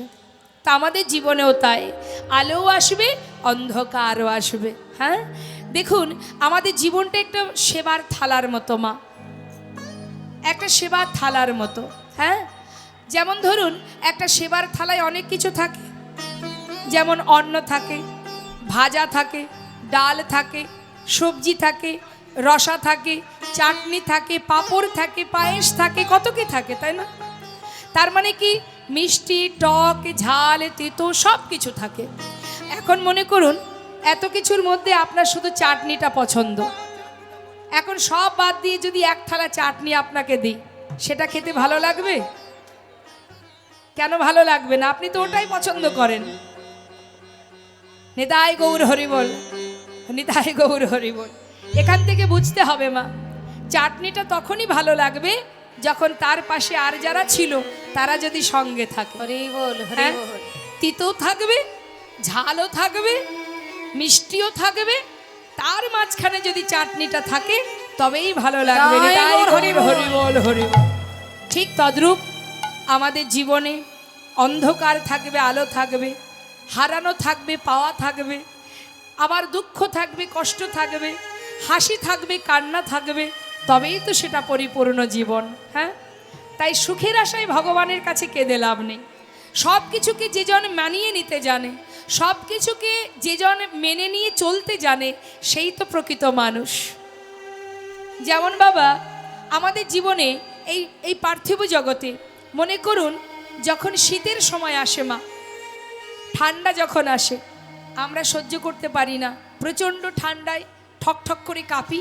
আর কি হয়, আমরা কি করি? গরম পোশাক পরি। কেন পরি? ঠান্ডা হয়েছে, প্রচণ্ড ঠান্ডা পড়েছে। আচ্ছা, আমরা কি ঠান্ডাকে বলতে পারি না যে তুই এসেছিস কেন, তোর জন্য আমি কাঁপছি, তুই চলে যা? বলতে পারবো? পারবো না। তাহলে তার বিকল্প রাস্তা কি? না, আমাকে গরম পোশাক পরতে হবে। তার সঙ্গেই চলবো, কিন্তু উপায় আছে, গরম পোশাক পরো। গরম পোশাক পরে তাকে নিয়ে, তাকে মানিয়ে নিয়ে চলো। নিতাই গৌর হরি বল। আবার যখন গরম আসে তারও উপায় আছে। গরমে সহ্য করতে না পেরে যদি গরমকে বলি তুই চলে যা, তোকে আমি আর সহ্য করতে পারছি না, প্রচণ্ড কষ্ট হচ্ছে, শুনবে? তখন কি করতে হবে? এখন অনেক ব্যবস্থা আছে, ফ্যানের ব্যবস্থা, কুলারের ব্যবস্থা, এসির ব্যবস্থা, তাই না? তাহলে মা সব কিছু কষ্ট, দুঃখ, হাসি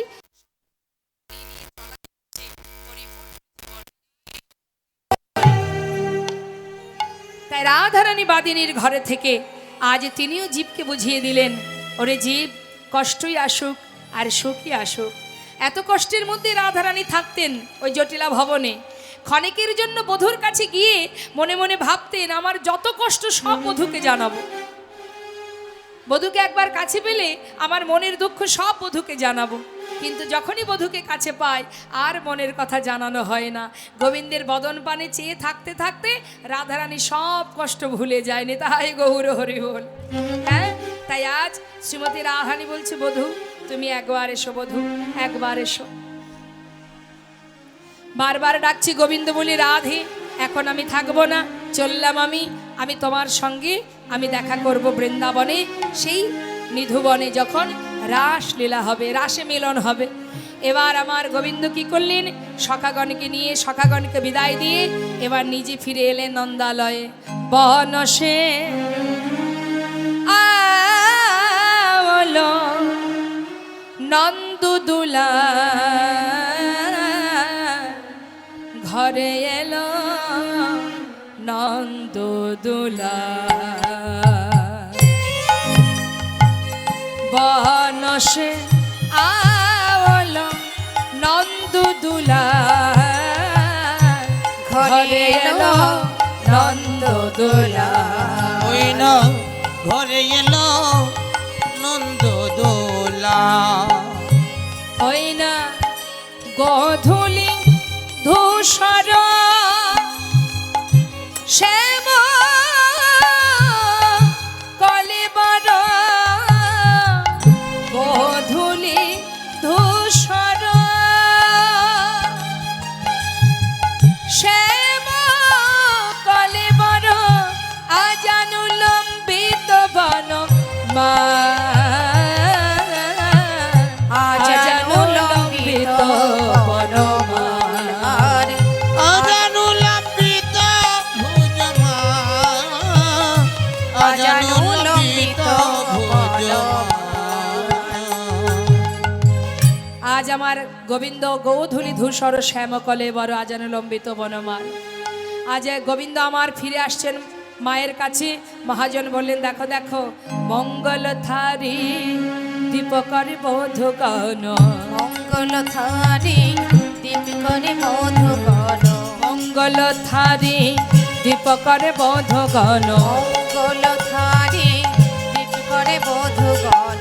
মন্দিরে দাঁড়িয়ে দাঁড়ায়, মন্দির ধারেতে দাঁড়া, সবাই মন্দির দাঁড়িতে তারা, আহা মন্দিরে দাঁড়িতে দাঁড়ায় গো, মন্দিরে ধারেতে দাঁড়ায় গো। পীতম্বর ধর মুখজিনী বিধুবর, পীতম্বর ধর মুখ যেন বিধুবর, পীতম্বর ধর মুখজিনী বিধুবর। পীতম্বর ধর মুখ যেন বিধুবর। মধু আহা পীতম্বর ধর মুখজিনী বিধুবর। নবমঞ্জরি অবতংস নবমঞ্জরি অবতংস গো, নবমঞ্জরি অবতংস। গোগন সবহ গোঠ পর বেশল, গগন সবহ গঠে পর বেশল, গগন সবহ গঠে পর বেশল। মন্দিরে আওল নন্দলাল গো, মন্দিরে আওল নন্দলাল গো, মন্দিরে আওল নন্দলাল। আকুল পন্থে যশোমতি আওল, আকুল পন্থে যশোমতি আওল, আকুল পন্থে যশোমতি আওল। আকুল পন্থে যশোমতি আওল। মোহন ভনিত রসাল গো, মোহন ভনিত রসাল গো। আর মোহন ভনিত রসাল গো, মোহন ভনিত রসাল। যেই না গোপাল ফিরে এলো, সমস্ত ধেনু বৎসকে সকলকে পাঠিয়ে দিয়ে এবার গোবিন্দকে নিজের কাছে বসালেন। এবার কিন্তু মা আমাদের আরতি করতে হবে।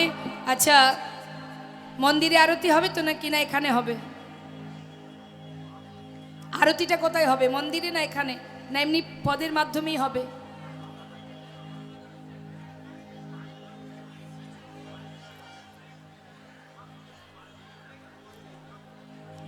আরতি কি এখানে এখানে করার তাহলে সব কিছু লাগবে এখানে, আর যদি মন্দিরে হয় তাহলে মন্দিরে হবে।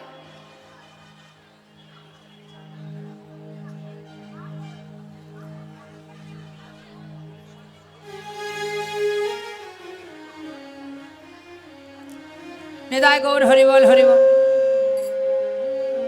এবার গোপাল বন হতে ফিরে এলো। মা আমার গোপালকে কোলে বসালেন। সারাদিন বনমাঝে নানাবিধ খেলার ছলে বদনটা শুকিয়ে গেছে, তাই মা আমার গোপালের বদন মুছিয়ে দিয়ে এবার গোপালকে আরতি করছে। আরতি করে নন্দরানী গোপাল মুখ হে রে, গাও তো নব রাউরি গণ শিশু গণ করো তালি। আরতি করে নন্দরানী গোপাল মুখ হে রে, গাও তো নব নায়রি গণ শিশু গণ করতালি। আরতি করে নন্দ নন্দরানী বালক মুখ হে রে, গাও তো নব নায়রি গণ শিশু গণ করতালি। রম্ভা ফল ঘৃত প্রদীপ পুষ্প রচিত থারি। সুন্দরী গণ উলত দেহ শিশু গণ করতালি। রম্ভা ফল ঘৃত প্রদীপ পুষ্প রচিত থারে। সুন্দরী গণ উলত দেহ শিশু গণ করতালি। হরে কৃষ্ণ হরে কৃষ্ণ কৃষ্ণ কৃষ্ণ হরে হরে, হরে রাম রাম রাম হরে হরে। আহারম্ভা ফল ভীত প্রদীপ পুষ্প রচিত থারে। সুন্দরী গণ উলত দেহ শিশু গণ করতালি। ব্রহ্মা ফল ভৃত প্রদীপ পুষ্প রচিত থারি। সুন্দরী গণ উলত দেহ শিশুগণ করতালি। আরতি করে নন্দরানী গোপালে মুখ হে রে, সাওত নব নায়রি গণ শিশু গণ করতালি। আরতি করে নন্দরানী গোপালে মুখ হে রে, গাওত নব নারী গণ শিশুগণ করতালি। রাখি সিংহা বেনু যশোদামায় কোলে নীল দন ভাই। আজ মাখন দধি দেও ক্ষীর খাওয়ায়ে রাম কানায়। সকল শিশুর চাঁদ মুখ হেরি যশমতি চুমু খায়। আজ মঙ্গল পুছ নন্দ সুত জগদানন্দ গায়।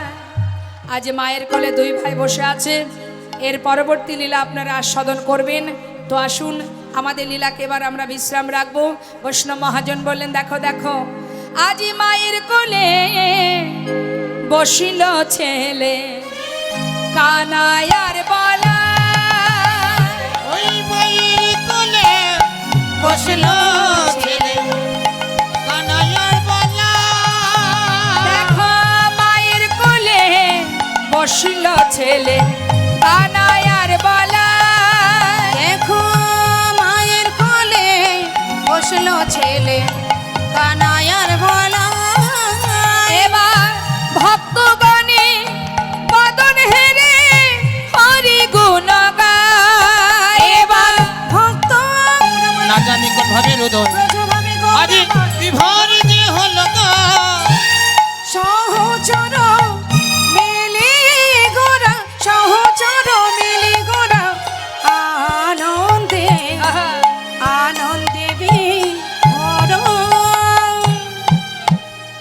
নদিয়ার চাঁদ আমার গৌর সুন্দর আজ ভক্তগণকে সাথে করে নিয়ে ভাবের আবেশে সুরধ্বনির তীর আলো করে তিনি মধুমাকা হরিনাম জীবের দ্বারে দ্বারে প্রচার করছেন, হরিনামের খেলা করছেন মা। যে হরিনাম আজ আমরা ঘরে ঘরে আস্বাদন করছি।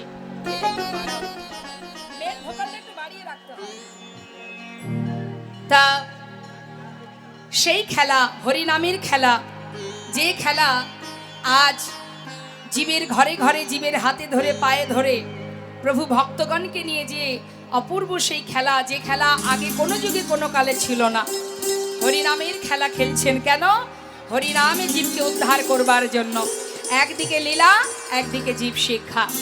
তিনি জীবের উদ্ধারের তরেই এসেছেন মা। জীবের উদ্ধারের তরে এসে তিনি কি করছেন? তিনি যদি নিজে আচরণ না করেন তাহলে জীবকে উদ্ধার করবেন কি করে? তাই নিজে আচরণ করছেন কি না, তিনি হরিনাম করছেন আর জগৎ জীবকে হরিনাম করাচ্ছেন। নিতাই গৌর হরি বল। ওরে জীব, আমি যেমন সদা সর্বদাই দুবাহু তুলে হরিনাম জপ করছি, তোরাও হরিনাম কর। হ্যাঁ, তা প্রভু যখন হরিনাম গাইছেন মা ভক্তগণকে সাথে করে নিয়ে, সমস্ত ভক্তকে নিয়ে মধুমাকা হরিনাম জপ করছেন জীবের উদ্ধারের জন্য। সেই মহামন্ত্র শাস্ত্রে বললেন, এই হরিনামের খেলা যদি কেউ খেলে, যদি হরিনাম কেউ জপ করে, মহামন্ত্র জপ করে, মহাপ্রভু কিন্তু হরিনাম দিয়েছেন জীবের ঘরে ঘরে, তাই তো? হ্যাঁ, তিনি কিন্তু কীর্তন দেননি, তিনি কিন্তু কীর্তন প্রচার করেননি, তিনি হরিনাম প্রচার করেছেন। এই মহামন্ত্র তিনি প্রচার করেছেন। তাই গৌরহরিকে বলা হয় সংকীর্তনৈক পিতর, সংকীর্তনের পিতা। তিনি হরিনাম দিয়েছেন, কীর্তন তিনি করেননি। তাহলে কীর্তন সর্বপ্রথম কোথায় হয় না, সেটা সর্বপ্রথম হয়েছিল বাংলাদেশে। বাংলাদেশে যে পদ্মা নদী আছে মা, পদ্মা নদীর ধারে একটি জায়গা আছে, একটা তীর্থস্থান আছে যেটাকে বলা হয় খেতুরি ধাম। সেই খেতুরি ধামে নরোত্তম দাস ঠাকুর তিনি সর্বপ্রথম এই কীর্তন করেছিলেন। কোন দিন? দোল পূর্ণিমা রাত্রে। নিতাই গৌর হরি বল। তা সেই যে কীর্তন আজ আমরা সবাই ঘরে ঘরে আস্বাদন করছি, কিন্তু মহাপ্রভু তিনি দিলেন হরিনাম সংকীর্তন। সকলে মিলে যে মহামন্ত্র জপ করা হয় সেই হলো হরিনাম মহামন্ত্র। সমস্ত দেবদেবীর পূজা করতে গেলে যে মন্ত্র আমরা জপ করি সেটা হলো শুধুমাত্র মন্ত্র, আর হরিনামকে বলা হয় মহামন্ত্র। তাই আজ আমার প্রভু সবাইকে নিয়ে মনের আনন্দে সুরধ্বনির তীর আলো করে সেই অপূর্ব হরিনামের খেলা খেলছেন। মহাজন বললেন, দেখো দেখো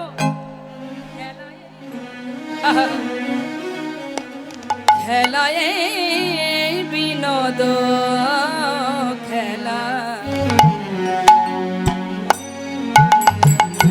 আমার গোরাবন মালিক আজ খেলে বিনোদ খেলা খেলা, আমার গোরাবন মালিক খেলায় বিনোদ খেলা, আমার গোরাবন মালিক খেলায় বিনোদ খেলা, গোরা বনমালী। আহা পুলিন বিহার করে, ওই না পুলিন বিহার করে, আহা পুলিন বিহার করে, পুলিন বিহার করে, আমার ভগত মন ডলি গো, ভগত মন ডলি। ওই না পুলিন বিহার করে, যত ভকত মন ডলি গো, ভকত মন ডলে। মহাজন বললেন, দেখো দেখো আজ আমার প্রভু তিনি কি করছেন? হরিনামের খেলা করছেন। খেলিছে খেলা, খেলিছে খেলা, খেলিছে খেলা, খেলিছে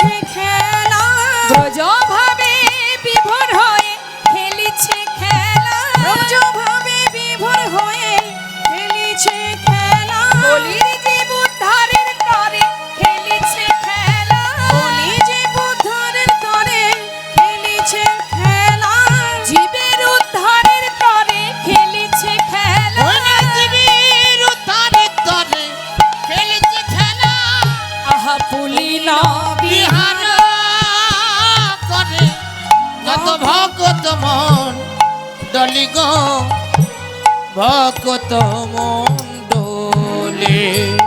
হরিনামের খেলা খেলছেন প্রভু আমার। যে হরিনাম যদি কোনো জীব গাইতে পারে, হরিনাম জপ করতে পারে, তাহলে কি হবে মা? দেখবেন হরিনাম, এই যে বিনোদ খেলা তিনি খেলছেন, বিনোদ কথার অর্থ হচ্ছে দুটো অর্থ। বিনোদ মানে সুন্দর, আবার বিনোদ মানে নূতন। তাহলে অন্যান্য যুগে কি ধর্ম স্থাপন হয়নি? নিশ্চয়ই হয়েছে।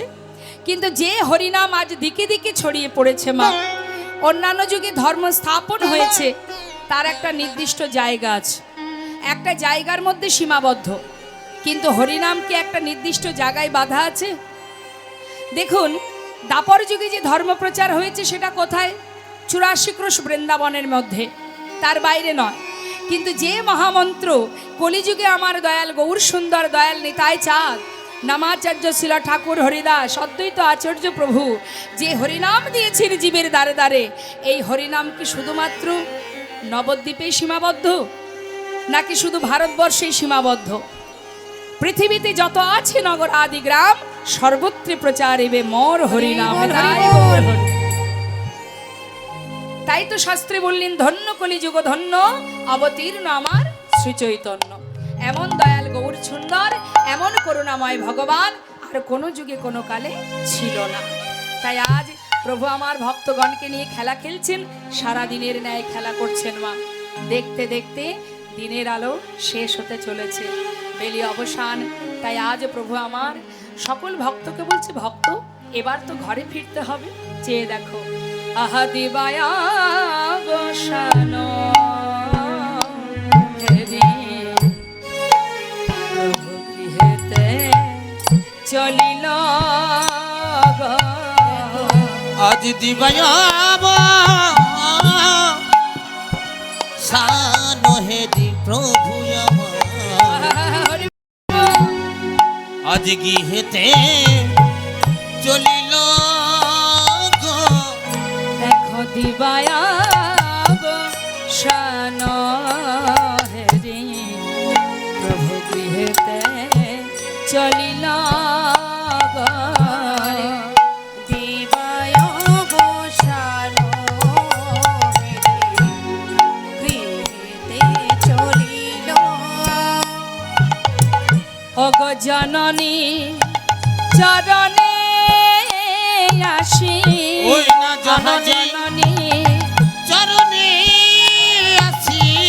দেখো জননী চরণে আসি, জননী চরণে আসি। আজি প্রণাম করিল গো, প্রণাম করিল। আমার জননী চরণে আসি, প্রভু আমার প্রণাম করিল গো, প্রণাম করিল। প্রণাম করিল, প্রণাম করিল প্রভু প্রণাম করিল, প্রণাম করিল। জননী চরণে আসি প্রণাম করিল, জননী চরণে আসি প্রণাম করিল।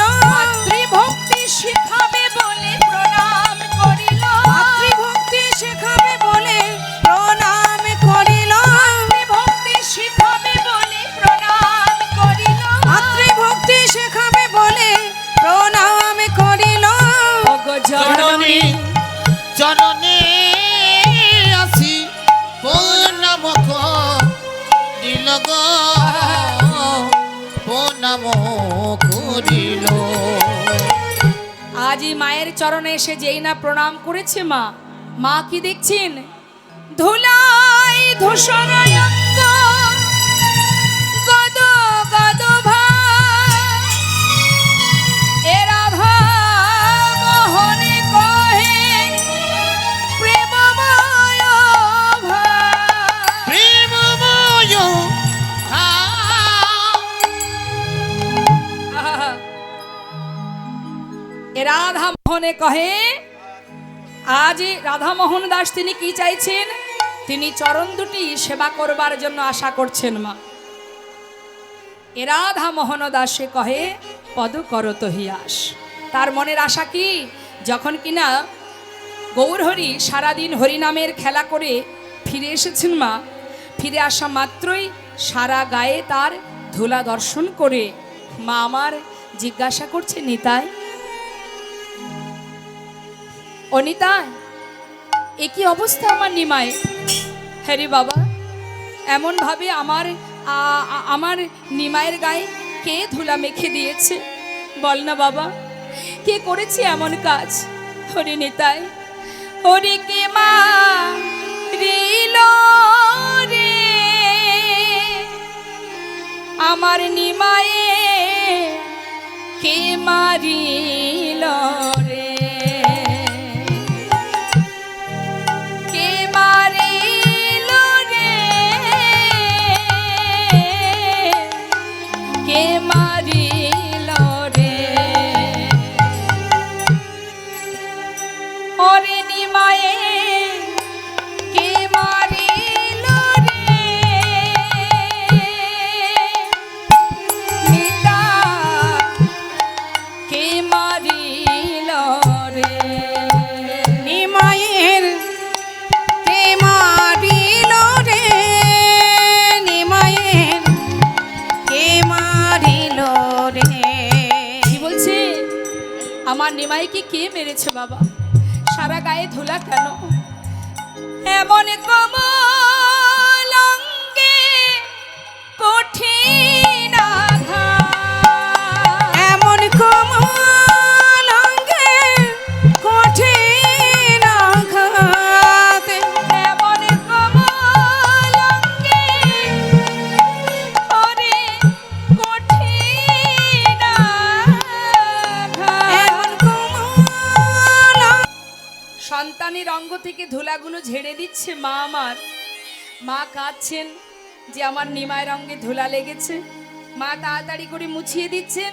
এমন সময় মহাজন যিনি এই পদ লিখেছেন মা, তিনি বলছেন, হে হে করুণাময়, হে দয়াল, হে গৌর সুন্দর, আজ তোমার সর্ব অঙ্গের ধুলা মা সচি মা তিনি যখন নিজের অঞ্চল দিয়ে মুছিয়ে দিচ্ছেন, শুধু তোমার কাছে একটি নিবেদন মাগো, তুমি তোমার সন্তানের সমস্ত ধুলা পরিষ্কার করে দাও মা।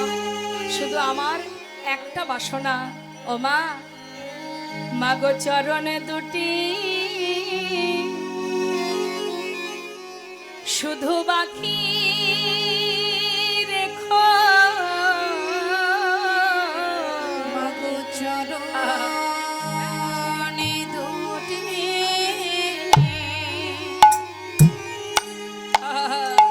শুধু বাকি রেখো,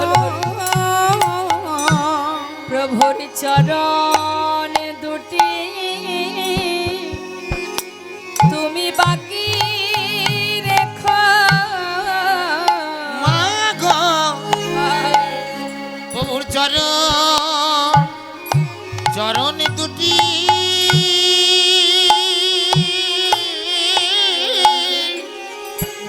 তুমি বাকি রেখো, আমি নয়নি জলে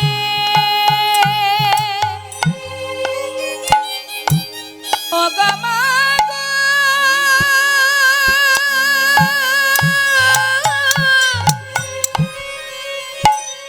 ও গো মা গো,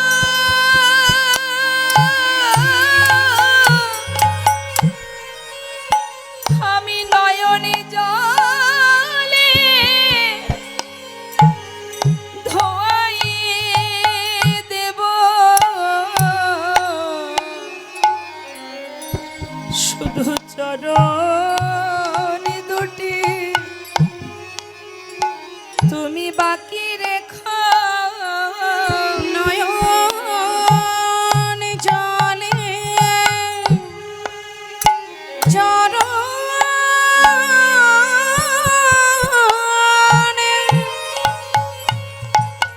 চরণ ধোয়ে ধোয়ে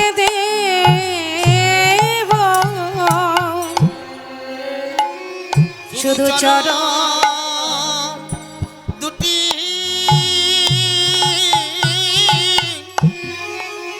বাকি রেখো মাগয়ার কিছু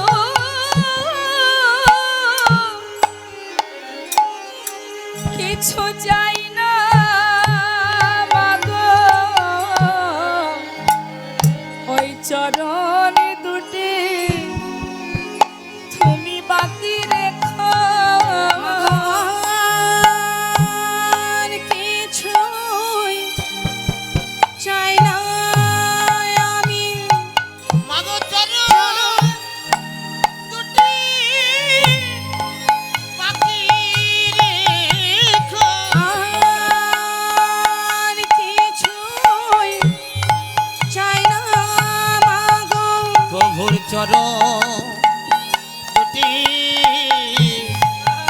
বাকি রেখো নয়ন জলে চরণ ধোয়ায়ে দেব প্রভুর চরণ দুটি বাকি রেখো নয়ন জলে চরণ ধোয়ায়ে দেব প্রভুর চরণ দুটি বাকি রেখো আমি আর কিছুই চাই না মাগো প্রভুর চরণ দুটি বাকি রেখো আমি আর কিছু চাই না মাগো প্রভুর চরণ দুটি বাকি রেখো জলে চরণ ধোয়ায়ে দেব চরণ দুটি বাকি রেখো নয়ন জলে চরণ ধোয়ায়ে দেব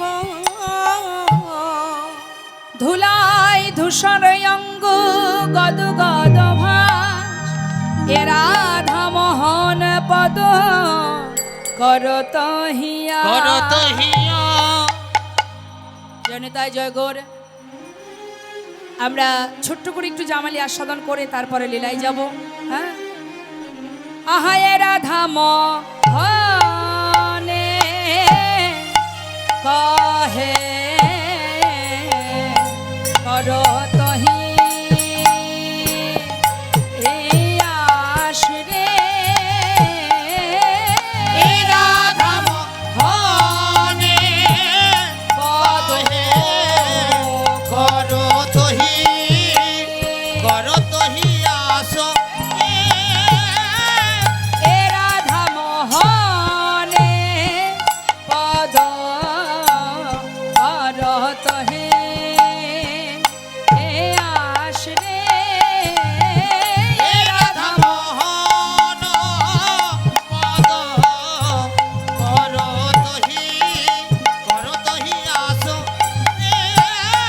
এ রাধা মোহনে কহে করত ও আসরে এ রাধা ধরে তা ধরে দাঘি ধরে রাখি রাখতে রাখি তেরে তা দাঘি ধরে রাখি রাখতে রাখি যা ধরে রাখি রাখতে রাখি যাজি না কে যা যাজি না কে যা যাজি না কে ধরে তা দাঘি ধরে রাখি রাখতে রাখি তেরে তা রাধা কি ধরে রাখি রাখতে রাখি যা ধরে রাখি রাখতে রাখি যাজি না কে যা জি না কে যা যাজি না আরে এ রাধা মোহন পদ করত হে আশরে এ রাধা ঝাউ গুরুদাতা ঘটা ঘটা নিটি ধেইয়া থো গুরুদাতা ঘটা ঘটা নিটি ধেইয়া গুরুদাতা ধেইয়া দত্ত ধেই ঝটতা কিতা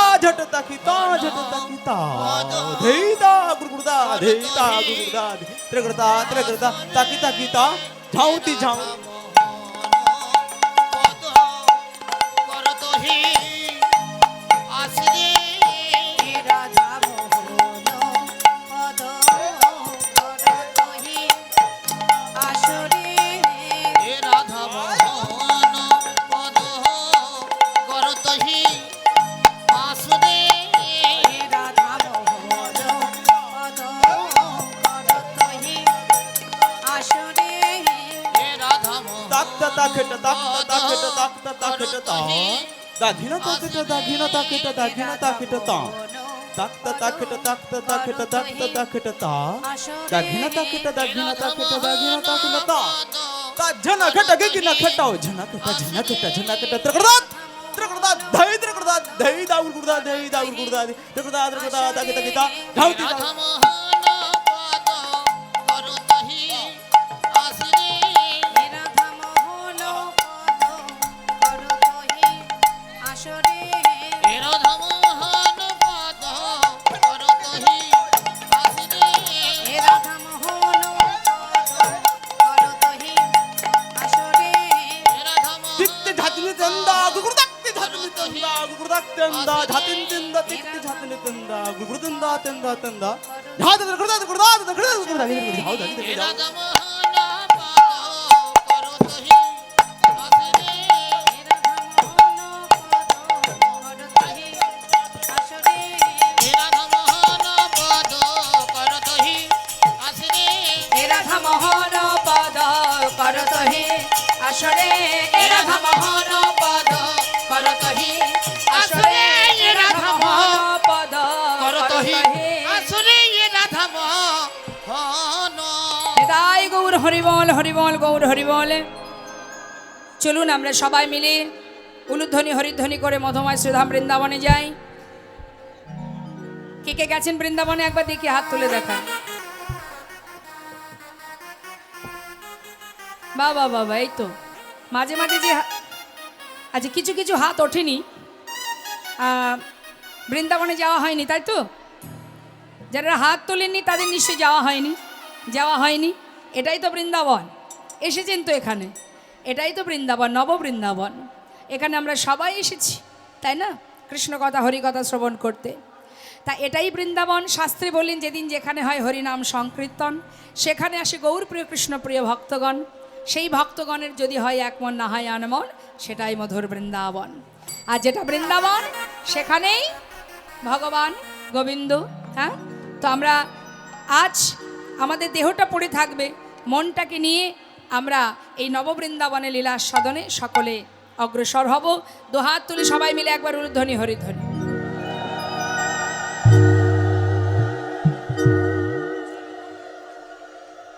হরে কৃষ্ণ। চলো চলো চলে যায়, চলো চলে যায় কোথায় বৃন্দাবনে, চলো রে সবাই চলো। চলে যাই, চলো চলে যাই বৃন্দাবনে, চলো রে সবাই। চলো চলো চলে যাই বৃন্দাবনে, চলো রে সবাই। চলো চলে যায়, চলো চলে যায় বৃন্দাবনে, চলো রে সবাই। চলো চলো চলে যাই বৃন্দাবনে, চলো রে সবাই। শ্রীমতীর সাথে লয়ে, শ্রীমতীর সাথে লয়ে হোলি খেলিছে কানায়। চলো চলে যাই বৃন্দাবনে, চলো রে সবাই। চলো চলো চলে যাই বৃন্দাবনে, চলো রে সবাই। রাধারানী কি জয় বৃন্দাবন ধাম কি জয়।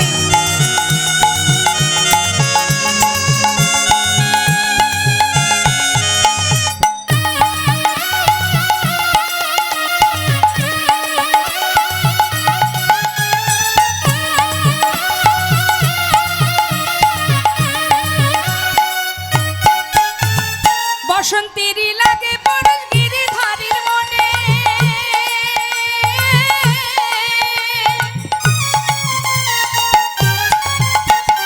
বসন্তেরই লাগে পরশ গিরিধারীর মনে, ফাগের রঙে খেলে হরি রাধা রানীর সনে। বসন্তেরই লাগে পরশ গিরিধারীর মনে, ভাগের রঙে খেলে হোলি রাধা রানীর সনে। রঙিন হলো কানুর রঙে, আচ্ছা রঙিন হলো কানুর রঙে আয়ানের ঘর রনিতাই। চলো চলে যায়, বৃন্দাবনে, চলো রে সবাই। চলো চলো চলে যাই বৃন্দাবনে, চলো রে সবাই।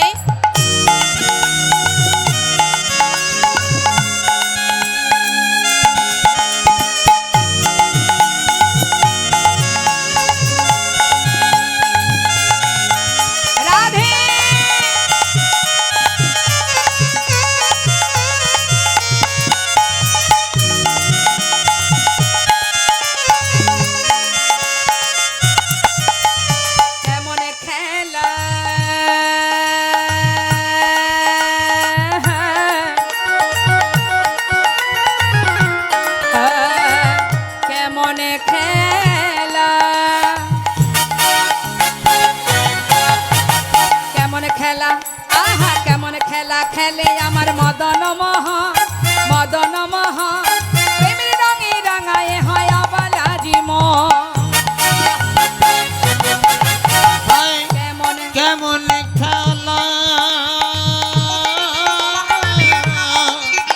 হরি বল ওই কেমন খেলা হয় কেমন খেলা খেলে